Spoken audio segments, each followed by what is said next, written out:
appreciate it, guys. Thank you very much. For the next few minutes, I just want to talk to you guys a little bit about success. And the main thing, and the reason that people become successful in life is because they realize a few key things. And the reason why people don't become successful is because they miss out on a few different things. And I want to talk about that.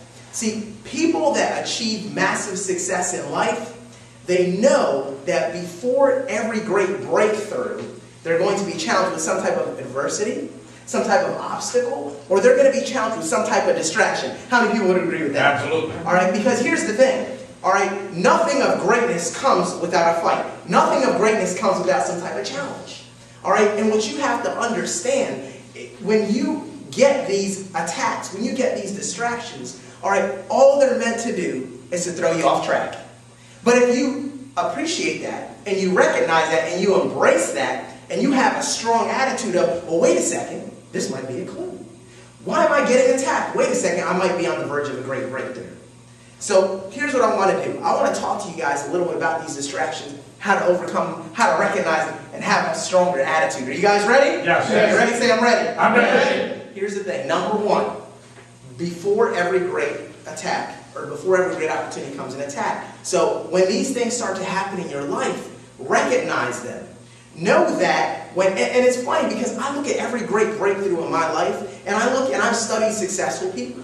And here's what I've learned. In order to get to, you have to go through, and there are no drive-through breakthroughs. Absolutely. All right, so you have to understand, see, everyone looks, see, it took most people their whole life to get them in their current situation, yet they want a 5-minute microwave solution. Listen, in business, in life, in success, it's a journey and it's a process, and you have to appreciate that. It's not a drive-through breakthrough, guys. You don't just go ahead and hop in the car, and, go up to a little window and have it your way, and then check out 5 minutes later. It doesn't work like that. You're going to be tested, and you're going to have to go ahead and appreciate that now up front. So if you guys are ready to start accepting that, let me get an amen. Amen. It's in church, but I like that a little bit of fun, all right? Because I feel like I'm preaching a little bit, because this is something that's so passionate to me. Because I see it all the time. You get a brand new person. They get excited. They see an opportunity, and then all of a sudden, they get a challenge. See, I can tell almost every single time when I bring someone on board with this business, or I share with them an awesome opportunity, something that can take them out of the situation that they're in. And they see it, and then all of a sudden, you wouldn't believe it, they're just about ready to get going, or they do get going, and all of a sudden, problem. Something happens in the family, health situation. You're going to be attacked mentally. You're going to be attacked in every area you can imagine. Physically, look, it might be your health. It might be something to do with your family. But here's what you have to know.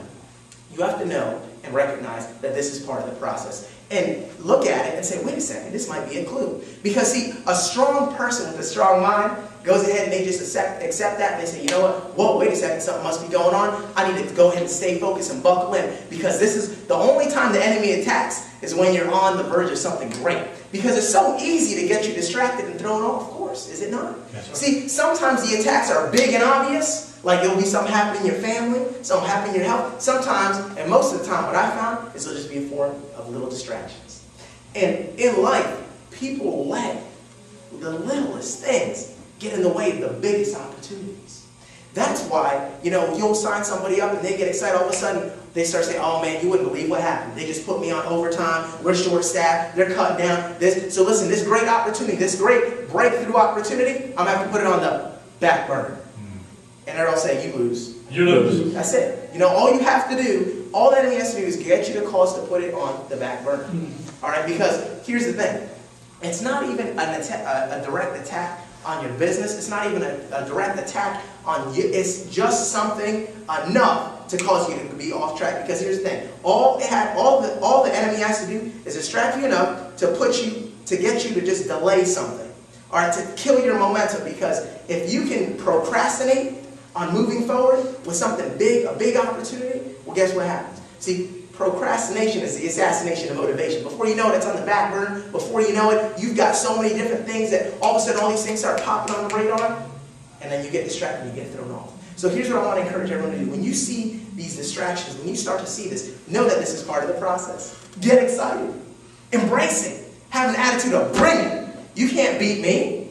See, when you have that mentality, All of a sudden, when you stay focused on the goal, see, an obstacle is only something that you see when you take your eyes off the goal. See, it's amazing. If you're thinking that everything in life is going to be smooth sailing, well then guess what? You're not trying for anything big enough. Because here's what's amazing. I noticed, it's funny, I was watching, the collegiate basketball finals, and I was watching in the game, and it's amazing because every time, or no matter which team it was, every time they went up to line up for a foul shot, guess what's on the side? On one side, you've got a row of people, and on the other side, you've got a row of people. You're standing at the foul shot line, and they're all on their toes, waiting for you to mess up, so they can go ahead and get that ball. Am I right about it? Right. And guess what's behind the goal? A whole fleet of people in the audience waving, going, ah, trying to distract you so you miss the shot. See, the universe always launches an attack when you're in the middle of something big. And what you just have to know is say, look, champions stay focused on the goal. Champions don't worry about missing a shot. They don't worry about all the noise going on in the background. Champions stay focused on the goal and they sink the shot.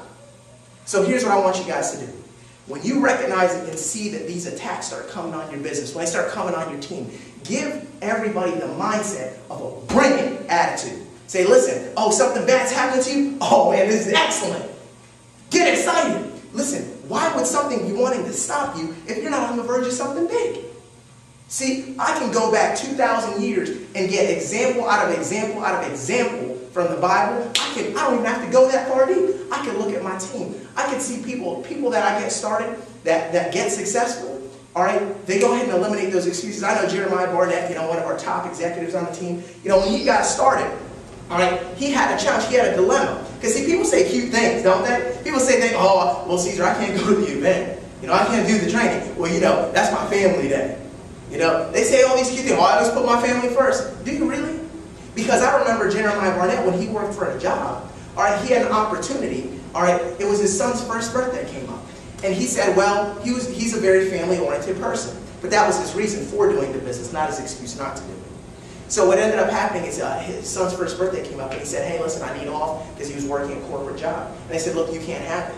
And he said, but this is my son's first birthday. He said, yeah, I feel for you as a person, but this is corporate America. And sometimes you've got to go ahead and do this. So it's funny because I hear people use all these distractions and say, oh, listen, I'm going to go ahead and get started with that later on down the road. Let me go ahead and knock this out. I'm in the middle of a move. I'm in the middle of a job change. I'm in the middle of this. I'm in the middle of that. I've got this. I've got that. And you know what? They let those little distractions end up completely taking them out of the game. And it's funny because that day, he made a decision. Because he's a family-first type of guy. That's why he was doing this business, so he can go ahead and retire, be full-time, be a stay-at-home father. That was his goal.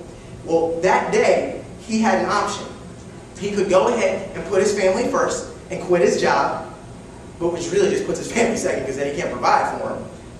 Or he could go ahead and play ball, play corporate ball, do what he has to do to get it done, suck it up, all right, do his job, but use that as fuel for his fire to, again, fuel his dream and fuel his why. He ended up doing that. He had to go ahead and put his job first. See, a lot of people, they'll put their job first over their business. They'll put all these little things in front of their business, and then all of a sudden, they want their business to pay them more than their job, but they won't give their business the same exact mindset and the same exact determination, the same exact focus as they would a corporate job. Now today, because of that mindset, because of that eliminating excuse mindset, because he didn't want to be a part of the Always Something Club. Y'all know the Always Something Club? And always something going on. Hey, I would do this, but what just happened? I got this, I got that. They're just full of excuses. They go, oh, you wouldn't believe my house flooded. Oh my God, you wouldn't believe my job. That's I call them the Always Something Club. But if you make a pact right now to never be a part of the Always Something Club, never make excuses, you can do what so many people have done. Jeremiah Barnett he was always the type of person that would never make an excuse. He got in this business. Today he's a stay-at-home father, all right, lives in a beautiful house, ocean view, gorgeous condo, 3 stories. And he's just one of the many stories that we have in this business because he had that mindset. So I want to give you guys the bring it attitude. Everyone say, bring it. Bring it. That's how you got to be if you want to be successful in this business. Get it done.